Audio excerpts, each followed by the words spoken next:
Hi, my name is Nick. I'm the lead developer at Accounting Add-ons, and this Getting Started video will explain how to integrate Xero with Power BI. So I'll go ahead and sign up for a trial, and I'll enter my personal details. I get to choose whether I want two-factor authentication turned on, and when it's turned on, you'll basically get an email every time you try to log in with a 6-digit code that you also need to enter in the login process. You get to choose the time zone you're in, which will be used to format the various date modified fields. And lastly, you got to put your email and enter and confirm your password. You got to confirm you've read the terms and conditions, which you can read, and you can also confirm that you're not a robot. Once you've filled all this in, you can click register. Now our system will generate an email, send it to you, and then you need to confirm that it's valid. Now in my inbox, I've received an email, which I'll bring up on this main screen, and it has a link here, and it's just a matter of clicking to confirm that your login is valid. I can now click on the login button and log into OdataLink.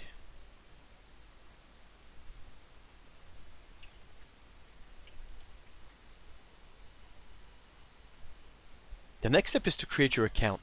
This represents the business that will sign up to OdataLink. It's also worth noting that the account is used as the billing entity and whose credit card details will be used when you choose to subscribe. And the account can connect to one or more Xero data files. A user can actually be associated with one or more accounts. Think of it if you were an accountant. You could actually work with multiple organizations. Each of those organizations would have their own accounts, and you as the user would be invited to manage multiple accounts. So for the purpose of this exercise, my account will just be my name, and I'll leave the rest of the details as is, and I'll just create account. Once you've created your account, you now need to create your model. And models allow you to control the security around your data. If you had different types of report you needed to create, for instance payroll and sales, you wouldn't want everybody to have access to everything. You would want the payroll people to have access to payroll information and the sales staff to have access to sales information. What you would do is create multiple models and restrict who has access to what. Now for the purpose of this Getting Started guide, we want to create a sales report. So we'll rename the model name to sales, both for the name and the model code. We'll go to the data file type and change it to Xero. Now I recommend you leave the bottom settings intact, but we'll quickly go over them. The login type should be left as anonymous, which means that when we connect via Power BI, we don't need to provide additional details. We'll leave the archive type as developer, which will speed up when we're developing our reports. And the default start date and default end date controls the amount of data that gets downloaded by default.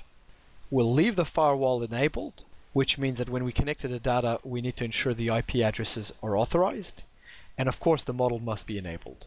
So we'll leave all the bottom settings intact, and we'll click Create Model. The next step is to add the Xero data file. So I'll go to the menu and click Data Files, Add Xero Data File, Log into Xero. This will take us to the Xero website. So I'll enter my username and password for Xero and click Login. I'll enter the Xero 6-digit code and click Confirm. I'll go to the Select Another Organization drop-down and choose my demo company AU and then allow access. This will bring us back to OdataLink, so I'll go ahead and tick the demo company again and I'll add selected data file. Now that we've added the data file to OdataLink, we can go back to Models, choose the Sales model, and we can confirm that the demo company has also been assigned to our sales model. Now that we've added our data file, the next step is to select the data we want to see. So we'll go to the Allow Endpoints section and click on the Manage Endpoints button. We'll find Xero Invoices and we'll tick it. Xero Invoices allows us to download both sales and purchases data. We'll scroll to the bottom and click Save, and then return to the model. So now that we've set up the model, the next step is to integrate with Power BI. At the bottom of the model screen is an OData feed section. And this section lists the OData feed URLs for the model. So we'll go to the URL here and click Copy and click OK. And now we'll go to Power BI, we'll go File, Get Data, OData Feed, and we'll paste the URL we copied and click OK. We'll choose Anonymous, which matches the login type we selected when we set up our model, and we'll click Connect. We'll tick the invoices endpoint and we'll click Transform. So we'll go to the type column and filter it to only includes ACREC, which is accounts receivable. We'll go to the contact column and expand it to include the contact name. And now we'll click Close and Apply. Now this will contact Xero, pull all the data we need, and you can actually see all the different fields here. We'll want to add two charts, one that'll show the data by month and one that'll show the data by customer.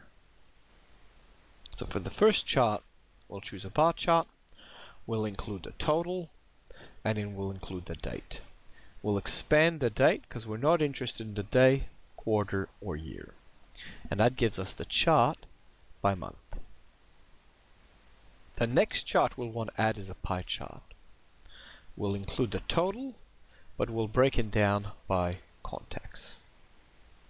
Now the final step will be to filter the dashboard by calendar year. So we'll click on the dashboard, we'll choose the year and we'll drag it to filters on this page. We'll change the filtering to be for 2021 calendar year. So we'll now save our dashboard. So we'll go File, Save As, and we'll just save it in this Getting Started Guide video folder.